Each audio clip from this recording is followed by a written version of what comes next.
good, y'all? I'm Jerry, about to check out 10 seriously random WWE re-signings. This video is by Cultaholic Wrestling.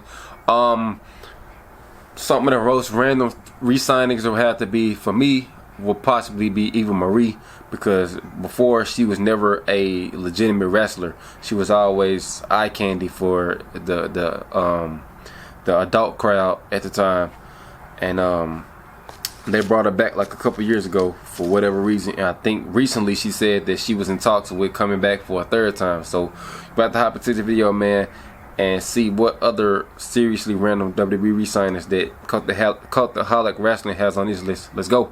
When he got his giant muscular hands on the keys to WWE, Triple H made a bit of a habit of bringing back some of his old favourites that were let go under the McMahon regime. Some of them I agree with, some of them I don't. Kai and Bronson Reed make a lot of sense. Some have perhaps seemed a little strange. Even mega popular names like Bray Wyatt haven't had the smoothest ride so far, at least at the time of recording.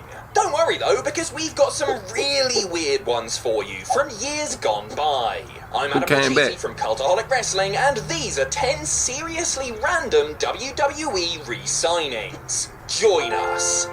This video is I could say when they brought back Eugene for like a couple weeks, couple months, however long he was back. Wrestling subscription box packed with the this was like 2000, I want to say maybe 11 or 12. Delivered straight to your door. T-shirts like this, or this, or this, or these. WrestleCrate partner with the biggest wrestling stars of the past and present to provide you exclusive merch. In 2009, the masterpiece Chris Masters was given a fairly decent shake of the stick during his first stint with WWE. He was underrated. I feel like he's been trying to come back for years now. Impressive physique, arrogant mannerisms, and seemingly unbreakable master lock finisher. He teamed with Carlito to form my favourite tag team, the Masters of Cool, had the opening match at WrestleMania 22, and challenged for the WWE title on a number of occasions. However, violations of WWE's wellness policy meant that Masters was let go in November 2007.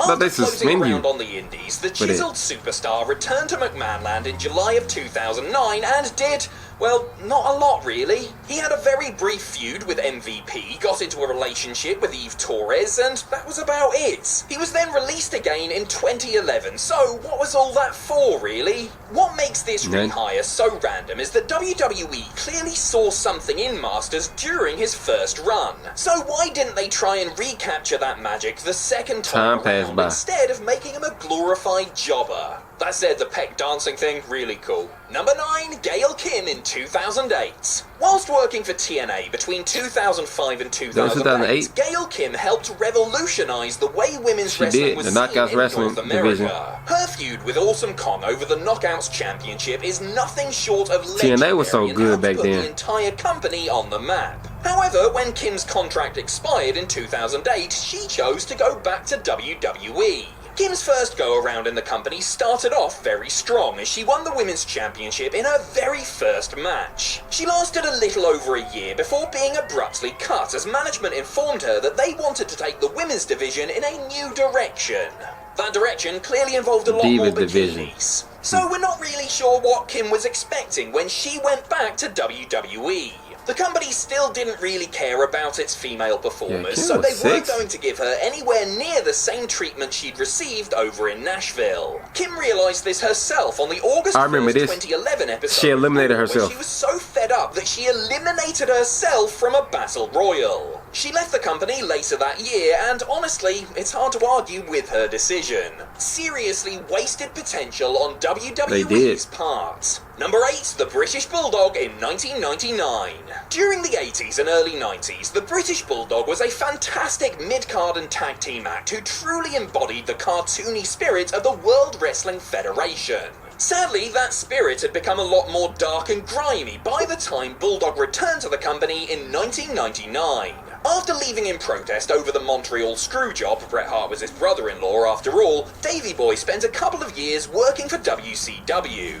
Sadly, the only notable thing he achieved there was a serious back injury when he landed hard on a trap door. He went back up north in September 1999 and just a few weeks later was headlining the Unforgiven pay-per-view in a WWE title six-pack challenge. The other participants were Triple H, Big Show, Mankind. He was overshadowed by the characters. No offense to the lad, but at this point in his career, Bulldog stuck out like a very British sore thumb. And that was basically the story of his entire return. He was hella out of place. Bulldog just felt like he didn't belong, like he was a hangover from another era. Exacerbated by his injuries, it was clear that Davey Boy was just not made for R.I.P. the British Attitude Bulldog, era, no matter how much denim he wore. Still, worked for Triple H, didn't it? Number 7, Sable in 2003. Sable. In They her brought back prime, Sable? Sable was one of the most popular performers in the entire industry. Not for her wrestling, but hey, the Attitude Era. How she looked. Whether it was feuding against her jealous husband Mark Merrow, competing for the revived Women's Championship, or turning Jerry Lawler into a puddle of drool, Sable was a star, and then, in 1999, she was out the door. Mrs. Brock Lesnar first left WWE under pretty dire I forget they married in real life. In fact, on her way out, she filed a $10 million lawsuit against the company, citing allegations of harassment and unsafe working conditions. This made it all the more confusing when, in 2003, she returned to the very same company she had taken legal action against. In a very icky turn of events, Sable was rehired to play the on-screen mistress of Vince McMahon. As well as making out with the chairman, Sable feuded with the likes of his daughter Stephanie and Tori Wilson. She wrestled her final match in June 2004 and left the company once and for all in August. She ain't Number been back 6, since. Test in 2006. Did you know that Test first debuted in WWE as a bodyguard for the band Motley Crue? Did you want to know that? Well, tough. I didn't know the big that. Canadian R.I.P. first Test. worked for WWE between 1998 and 2004 and got involved in some pretty hefty storylines. This was the guy who was at one point scheduled to be the on-screen husband of Stephanie McMahon. That darn Triple H and his wacky schemes. What's he like, eh? Test then teamed with Albert, played Turncoat during the Invasion, and won a bunch of different championships before his time in the promotion came to an end. 2 years later, though, and the big guy was back on the ECW brand. He challenged Bobby Lashley for the ECW They should have took title. hella advantage of Test as being the main event star. Extreme Elimination Chamber match at December to Dismember, and got suspended for a wellness policy violation before leaving once again. Okay, so he was in the Alliance. He went to TNA too technically around had 07. ECW in it, but what else did this very WWE man have to do with the Was it land of 07? the extreme? 05, Number 5, 07, like Eva that. Marie in 2021. Yep, Eva When Marie. Eva Marie first signed for WWE back in 2013, the landscape was very different. Yeah. We were still in the Divas era of women's She wrestling, fit in where during that management time. seemed Then to she was care on more Total about Divas. how a female wrestler looked than how she performed. Now it's all Naturally, about the women's striking wrestling. redhead former model fit right in. To put it politely, Eva looked Marie good was as not hell. a natural. And if you think that's not very polite, you should have seen the first draft of this script. After stinking up the main roster and NXT until 2017, she and the company finally parted ways. Phew, glad I remember that's her being over. in There's NXT. no way she's getting rehired now that we have all of these really talented brought her back. stars in the women's division. She talking about coming back Wait a again. minute. Yes, Eva was back, She re-signing with looked the good as company hell, in though. late 2020. During this run, she cut a few promos, changed Piper Niven's name to Doudrop, and wrestled a bad match with Alexa Bliss at SummerSlam. Her comeback lasted about a year, which was about a year too long.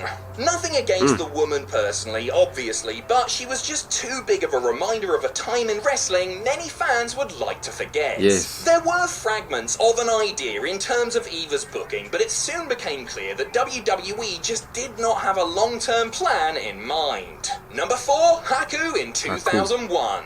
The 2001 Royal Rumble match featured plenty of surprises. The Honky Tonk Man made a fun cameo, Big Show returned, Drew and Carey. who could forget when WWE Hall of Famer Drew Carey won the whole thing with a double Canadian Destroyer to Stone Cold Steve Austin. Also, Haku was there. Wait, what? The scariest man to ever live made his first WWE appearance in 9 years when he came out at number 29. For the better part of the last decade, he had been wrestling in WCW as Meng. In fact, he was there just 1 week earlier. Damn. At the Sin pay-per-view, the company's third last ever, Meng wrestled Crowbar and Terry Funk in a WCW hardcore title match. And guess what? He only went and bloody won it. That's right, when Haku appeared in the Royal Rumble, he was technically still the WCW hardcore champion. Damn. However, it looked like WWE may have only rehired him to stick it to their rivals down south, as Haku was gone again just over a year later. To be fair, there's also the possibility that he could have just told WCW management he was leaving with the belt and everybody was too afraid to stop him.